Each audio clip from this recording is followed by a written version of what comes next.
अगर हर मर्डर के बाद किलर कोई सबूत नहीं बल्कि मोगरे के फूल छोड़ जाए तो क्या यह किसी सीरियल किलर का सिग्नेचर है या फिर 30 साल पुराना कोई ऐसा राज जो आज भी लोगों की जान ले रहा है। दोस्तों, आज हम एक्सप्लेन करने वाले हैं हाल ही में रिलीज हुई क्राइम थ्रिलर मूवी चिकातिलो को। यह कोई टिपिकल क्राइम मूवी नहीं है बल्कि एक ऐसी डार्क इन्वेस्टिगेशन स्टोरी है जहां हर नया सुराग एक और बड़ा रहस्य खोलता है। आखिरी तक असली गुनहगार का अंदाजा लगाना लगभग नामुमकिन हो जाता है। Without wasting any time, let's begin. दोस्तों, मूवी की शुरुआत एक अंधेरी और खामोश रात से होती है। चारों तरफ सन्नाटा पसरा हुआ है।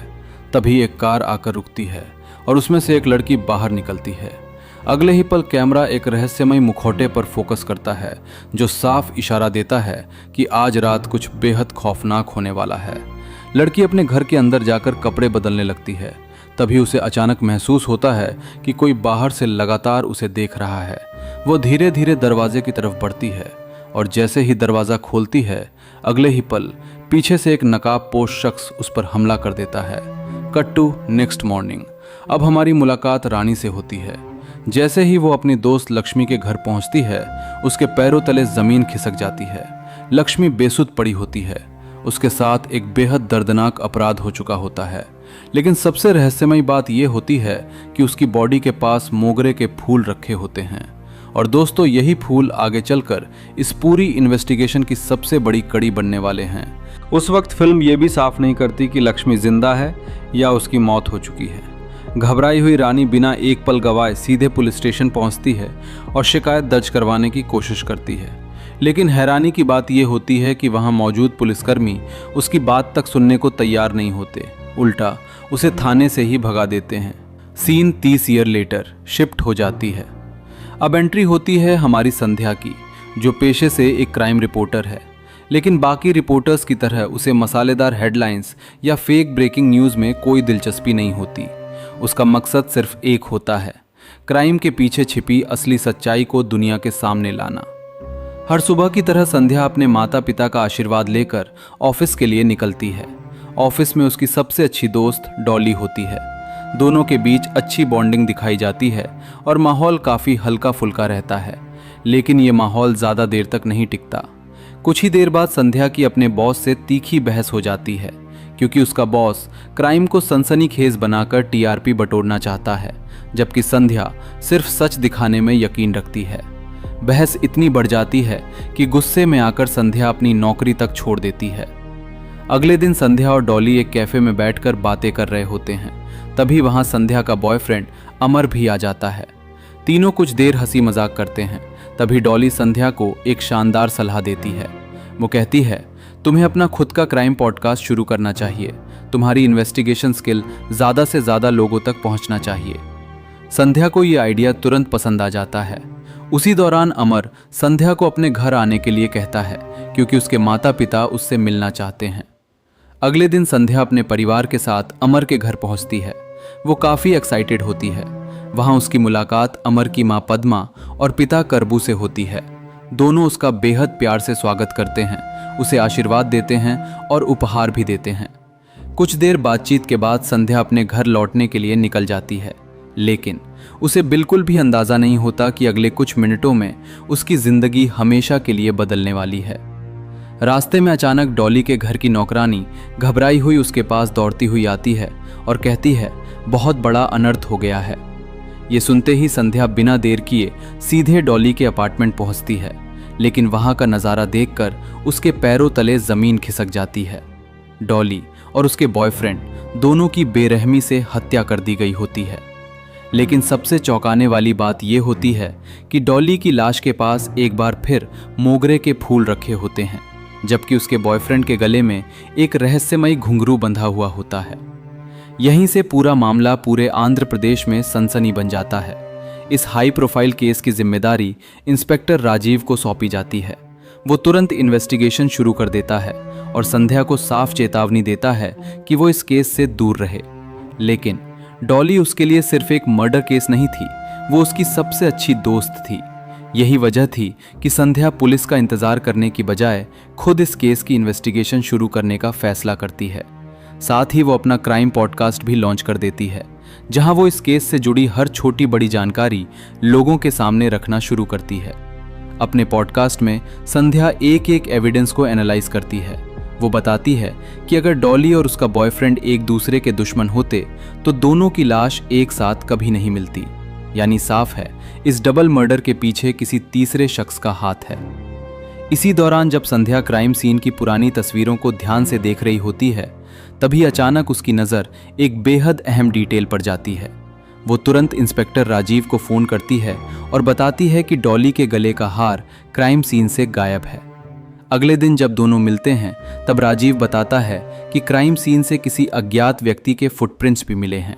बस यहीं से संध्या को शक होने लगता है कि शायद डॉली के अपार्टमेंट का चौकीदार इस पूरे केस से जुड़ा हुआ है। राजीव बिना देर किए चौकीदार की पत्नी से पूछताछ करता है, लेकिन वहां से कोई ठोस सबूत नहीं मिलता। फिर भी पुलिस चौकीदार पर लगातार नजर बनाए रखती है। कुछ समय बाद वो शराब के नशे में इधर उधर घूमता हुआ दिखाई देता है। पुलिस उसका पीछा करती है और आखिरकार उसे पकड़ लेती है। चौकीदार की गिरफ्तारी के बाद पूरे शहर में खबर फैल जाती है कि केस लगभग सुलझ चुका है। लोग संध्या की तारीफ करने लगते हैं, क्योंकि एक क्राइम रिपोर्टर होकर भी उसने इन्वेस्टिगेशन में पुलिस की बड़ी मदद की थी। लेकिन तभी इसके बाद चौकीदार की पत्नी सामने आती है। उसकी आंखों में आंसू होते हैं। वो रोते हुए कहती है, मेरा पति चोर हो सकता है, लेकिन दरिंदा कभी नहीं। वो बताती है कि चौकीदार की गिरफ्तारी के बाद उसके मासूम बच्चों को स्कूल में रेपिस्ट के बच्चे कहकर ताने दिए जाते हैं। उसकी बातें सुनकर संध्या भी गहरी सोच में पड़ जाती है। कहीं ऐसा तो नहीं कि पुलिस ने असली कातिल की जगह किसी बेगुनाह को पकड़ लिया है। सीन शिफ्ट होता है। संध्या अपने परिवार साथ बैठकर खाना खा रहे होते हैं। तभी अचानक संध्या के फ़ोन पर एक अनजान कॉल आता है। जैसे ही वो फ़ोन उठाती है, दूसरी तरफ से वही किलर ठंडी आवाज़ में सिर्फ इतना कहता है, अगला शिकार बहुत जल्द होने वाला है, और इतना कहकर फ़ोन काट देता है। संध्या बिना देर किए ये पूरी रिकॉर्डिंग इंस्पेक्टर राजीव को सुनाती है। राजीव तुरंत कॉल ट्रेस करवाता है, लेकिन जब पुलिस लोकेशन पर पहुंचती है तो पता चलता है कि वो फ़ोन किसी कातिल का नहीं, बल्कि एक बेघर भिखारिन का था। यानी किलर एक बार फिर पुलिस को चकमा देकर गायब हो चुका था। इसी दौरान संध्या को अपने चाइल्डहुड की कुछ धुंधली यादें परेशान करने लगती हैं। उसे सब कुछ साफ साफ याद तो नहीं आता, लेकिन इतना ज़रूर महसूस होता है कि शायद उसका भी इस पूरे केस से कोई पुराना रिश्ता है। कुछ समय बाद संध्या को वाणी नाम की एक महिला का कॉल आता है। वो तुरंत अमर के साथ उससे मिलने पहुंचती है।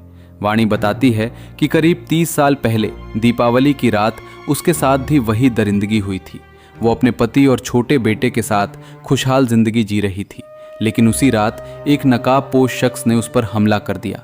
उसके बच्चे के रोने की वजह से उसकी जान तो बच गई, लेकिन उसके साथ रेप हुआ, और जाते जाते कातिल उसके पास भी मोगरे का गजरा छोड़ गया। वाणी ये भी बताती है कि वो अकेली विक्टिम नहीं थी। पूरे जिले में कई फैमिलीज के साथ यही हैवानियत हो चुकी थी, लेकिन बदनामी के डर से ज्यादातर महिलाओं ने कभी आवाज ही नहीं उठाई। ये सुनते ही संध्या पुराने रिकॉर्ड खंगालना शुरू कर देती है। वो एक एक विक्टिम से मिलने की कोशिश करती है, लेकिन ज्यादातर महिलाएं आज भी उस दर्द को दोबारा याद नहीं करना चाहती। इसी सिलसिले में वो ललिता के घर पहुंचती है, लेकिन ललिता बिना कुछ बोले डोर क्लोज कर देती है। तभी उसकी मुलाकात ललिता के भाई चक्रवर्ती से होती है, जो इशारों इशारों में बता देता है कि उसकी बहन भी इसी दरिंदगी का शिकार हो चुकी है। उसी नाइट संध्या को अपने बचपन की यादें पहले से ज्यादा साफ दिखाई देने लगती हैं। उसे याद आता है कि बचपन में कुछ लोगों ने उसके साथ भी गलत हरकत करने की कोशिश की थी। ये यादें उसे अंदर तक हिला देती हैं। तभी अचानक कोई उसकी खिड़की पर पत्थर फेंक कर उसे डराने की कोशिश करता है, लेकिन अब संध्या डरने वालों में से नहीं थी। अगले ही दिन वो अपने पॉडकास्ट में वाणी की पूरी कहानी लोगों के सामने रखती है। वो बताती है कि 30 साल पहले शुरू हुआ ये सिलसिला आज तक खत्म नहीं हुआ, और सबसे चौंकाने वाली बात, हर क्राइम सीन पर आज भी वही मोगरे का गजरा मिलता है। धीरे धीरे उसका पॉडकास्ट वायरल होने लगता है। पूरा मामला एक बार फिर सुर्खियों में आ जाता है। इसके बाद एंट्री होती है डीआईजी राजमणि की।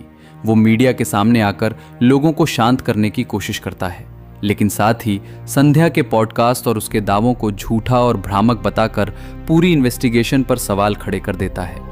उधर टीवी पर यह सब देखकर संध्या का गुस्सा 7वें आसमान पर पहुंच जाता है। कुछ देर बाद राजीव उससे मिलने आता है और समझाता है, बिना पक्के सबूत के पॉडकास्ट में इतने बड़े दावे मत किया करो। लेकिन संध्या दो टूक जवाब देती है। ये सिर्फ एक दो विक्टिम्स की कहानी नहीं है, पूरे जिले की सैकड़ों महिलाओं की आवाज़ है। इसी बीच उसके पूर्व चीफ एडिटर का फ़ोन आता है। वो एक शानदार सुझाव देता है, सभी विक्टिम्स को एक साथ लेकर प्रेस कॉन्फ्रेंस करो ताकि सच पूरी दुनिया के सामने आ सके। संध्या को ये आइडिया पसंद आ जाता है और वो तुरंत इसकी तैयारी शुरू कर देती है। प्रेस कॉन्फ्रेंस वाले दिन पूरा मीडिया वहाँ मौजूद होता है, लेकिन आखिरी वक्त पर खबर आती है कि वाणी और ललिता डर की वजह से आने से मना कर चुकी हैं। ये सुनकर संध्या पूरी तरह टूट जाती है और कॉन्फ्रेंस कैंसिल करने का फैसला ले लेती है। लेकिन तभी पीछे से दो महिलाएं हॉल के अंदर प्रवेश करती हैं और उन्हें देखकर संध्या भी हैरान रह जाती है, क्योंकि वो कोई और नहीं बल्कि रानी और लक्ष्मी होती हैं। यही पहली बार फिल्म एक बहुत बड़ा खुलासा करती है। शुरुआत में जिस लक्ष्मी को हमने देखा था उसकी मौत नहीं हुई थी, वो सिर्फ बेहोश थी। अब लक्ष्मी पूरे मीडिया के सामने बताती है कि करीब 30 साल पहले उसके साथ भी यही दरिंदगी हुई थी। वो एक कार्यक्रम में डांस करने गई थी जहां चिन्ना बाबू नाम के एक दबंग की उस पर गंदी नज़र थी। इसके बाद कुछ नकाबपोश लोग आए, उसके साथ वही हैवानियत की और जाते जाते उसके पास भी मोगरे का गजरा छोड़ गए। जब मीडिया उससे पूछता है कि उसने पुलिस में शिकायत क्यों नहीं की, तो लक्ष्मी का जवाब सुनकर पूरा हॉल सन्न रह जाता है। वो कहती है, मैं शिकायत लेकर गई थी लेकिन मेरी FIR दर्ज ही नहीं की गई, मुझे थाने से भगा दिया गया था। इसके बाद जब उससे पूछा जाता है कि उस समय जिम्मेदार अधिकारी कौन था, तो लक्ष्मी बिना डरे एक नाम लेती है, राजमणि, यानी वही राजमणि जो आज पूरे जिले का DIG है। बस दोस्तों, यहीं से पूरा मामला पलट जाता है, क्योंकि पहली बार शक की सुई सीधे DIG राजमणि की तरफ घूमने लगती है। इसी बीच प्रेस कॉन्फ्रेंस के दौरान संध्या के फोन पर एक मैसेज आता है, लास्ट लोकेशन पर तुरंत पहुंचो। वह बिना देर किए वहां पहुंचती है, लेकिन इस बार भी कातिल उससे एक कदम आगे निकल चुका होता है। एक युवक और एक युवती की बेरहमी से हत्या हो चुकी होती है। लड़के के गले में वही घुंघरू और लड़की के पास फिर से मोगरे का गजरा रखा होता है। उधर 30 साल पुरानी FIR दबाने का सच सामने आने के बाद DIG राजमणि को केस से हटा दिया जाता है। उनकी जगह तेज तर्रार अफसर आनंदिता को इन्वेस्टिगेशन की जिम्मेदारी मिलती है। शुरुआत में आनंदिता और संध्या के बीच टकराव होता है, लेकिन क्राइम सीन पर संध्या एक अहम बात नोटिस करती है। वह कहती है, ये मर्डर पहले वाले पैटर्न जैसा नहीं है। काव्या पहले से मोगरे का गजरा पहने हुई थी और उसकी हत्या दिन दहाड़े हुई है। यहीं से आनंदिता को संध्या की ऑब्जर्वेशन पर भरोसा हो जाता है और वह उसे इन्वेस्टिगेशन में साथ रखने का फैसला करती है। इसके बाद आनंदिता राजमणि से 30 साल पुराने केस के बारे में पूछताछ करती है। राजमणि बताता है कि उस समय चिन्ना बाबू इलाके का सबसे ताकतवर नेता था। राजनीतिक दबाव की वजह से वह कुछ नहीं कर पाया, लेकिन जाते जाते वह संध्या को चेतावनी देता है, चिन्ना बाबू से दूर रहना और तुम्हारे होने वाले ससुर करबू मेरे अच्छे दोस्त हैं। उधर फिल्म एक चौंकाने वाला सीन दिखाती है। चिन्ना बाबू किसी शख्स की हत्या कर रहा होता है, तभी राजमणि का फोन आता है। वह सिर्फ इतना कहता है, वो लड़की तुम्हारे करीब पहुंच चुकी है, संभल कर रहना। अब संध्या, राजीव और आनंदिता का शक सीधे चिन्ना बाबू पर चला जाता है।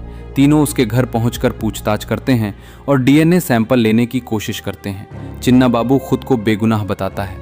वह कहता है कि जिस लड़की के केस में वह कभी जेल गया था, बाद में उसी से उसने शादी कर ली थी। फिर गुस्से में सबको घर से निकलवा देता है। लेकिन बाहर निकलते ही संध्या मुस्कुराती है, क्योंकि वह चुपके से उसका टूथब्रश अपने साथ ले चुकी होती है। इसी बीच लगातार इन्वेस्टिगेशन की वजह से संध्या और राजीव के बीच भी तनाव बढ़ने लगता है।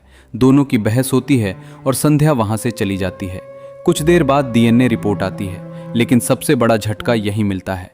क्राइम सीन से मिला DNA चिन्ना बाबू से मैच ही नहीं करता, यानी उनका सबसे बड़ा शक भी गलत साबित हो जाता है। तभी कातिल सीधे आनंदिता के पर्सनल नंबर पर फोन करता है और कहता है, तुम्हारे लिए एक गिफ्ट भेजा है, जाकर ले लो। पुलिस तुरंत बताई गई जगह पहुंचती है, लेकिन वहां कोई इंसान नहीं, सिर्फ एक रहस्यमयी घुंघरू जैसी माला मिलती है। अब साफ हो जाता है कि कातिल सिर्फ मर्डर नहीं कर रहा, वह पुलिस के साथ माइंड गेम भी खेल रहा है। कुछ समय बाद काव्या का एक वीडियो सामने आता है। उससे पता चलता है कि काव्या ने संध्या का खुलकर समर्थन किया था और सच लोगों तक पहुंचाने की कोशिश की थी। यहीं से पुलिस को एहसास होता है, जो भी संध्या का साथ देगा अगला निशाना वही बन सकता है। इसी बीच राजीव घबराकर संध्या को फोन करता है, वो कातिल अब तुम्हारे बहुत करीब पहुंच चुका है, संभल कर रहना। अगले दिन पूरा परिवार मॉल में शॉपिंग कर रहा होता है। तभी वहां राजमणि दिखाई देता है। उसे देखकर संध्या का शक एक बार फिर उसी पर जाता है। हालांकि वह करबू से थोड़ी बातचीत करके वहां से चला जाता है। उसी रात संध्या अपना पॉडकास्ट रिकॉर्ड कर रही होती है। तभी उसे घर के बाहर आहट सुनाई देती है। वह बाहर निकलती है और एक नकाबपोश शख्स उसका पीछा करने लगता है। लंबी चेस के बाद वह संध्या को पकड़ लेता है, लेकिन अगले ही पल पुलिस पहुंचकर उसे गिरफ्तार कर लेती है। और यही फिल्म एक और बड़ा खुलासा करती है। वह कोई सीरियल किलर नहीं, बल्कि वाणी का बेटा बोस होता है। बोस रोते हुए बताता है कि उसने किसी का मर्डर नहीं किया, वह सिर्फ संध्या को डराकर इस केस से दूर रखना चाहता था, क्योंकि जब से यह मामला वायरल हुआ है, लोग उसे नाजायज औलाद कहकर जीने नहीं दे रहे। उसकी बातें सुनकर संध्या पूरी तरह टूट जाती है। बोस की बातों से संध्या अंदर तक टूट जाती है।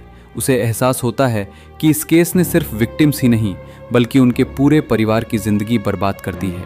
आखिरकार वह इन्वेस्टिगेशन छोड़ने का फैसला करती है और अमर के साथ सामान्य जिंदगी जीने की कोशिश करती है। लेकिन मामला यही नहीं रुकता। सोशल मीडिया और न्यूज़ चैनल्स उसी को निशाना बनाने लगते हैं।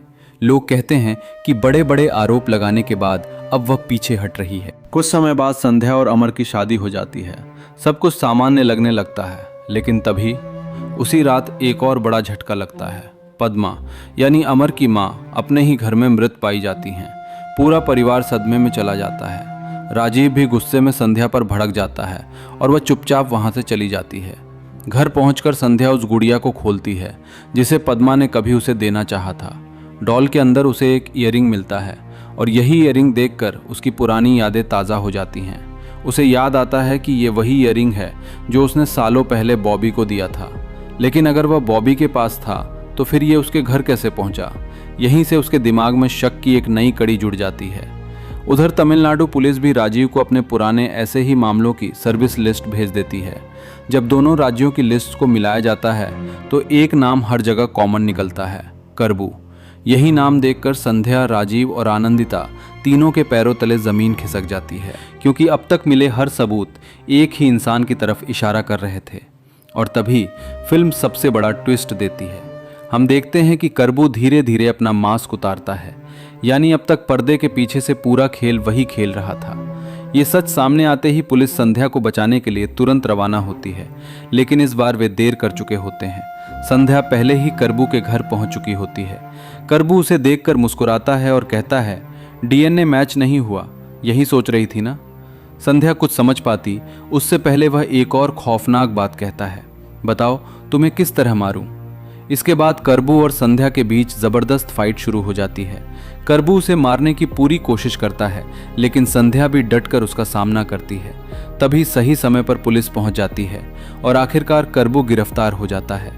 गिरफ्तारी के बाद संध्या उसे एक पुरानी फोटो दिखाती है जिसमें उसके चाचा चाची होते हैं। फोटो देखते ही करबू पूरी सच्चाई कबूल कर लेता है। वह बताता है कि बचपन में उसकी चाची मोगरे का गजरा लगाती थी और घुंघरू पहनकर नाचती थी। उसी दौर के दर्दनाक ट्रॉमा ने उसके अंदर गहरी नफरत भर दी। सबसे पहले उसने अपने चाचा चाची की हत्या की और यहीं से उसकी सीरियल किलिंग शुरू हुई। इसके बाद जिसे भी वह मोगरे का गजरा या घुंघरू से जुड़ा देखता, वही उसका अगला टारगेट बन जाता।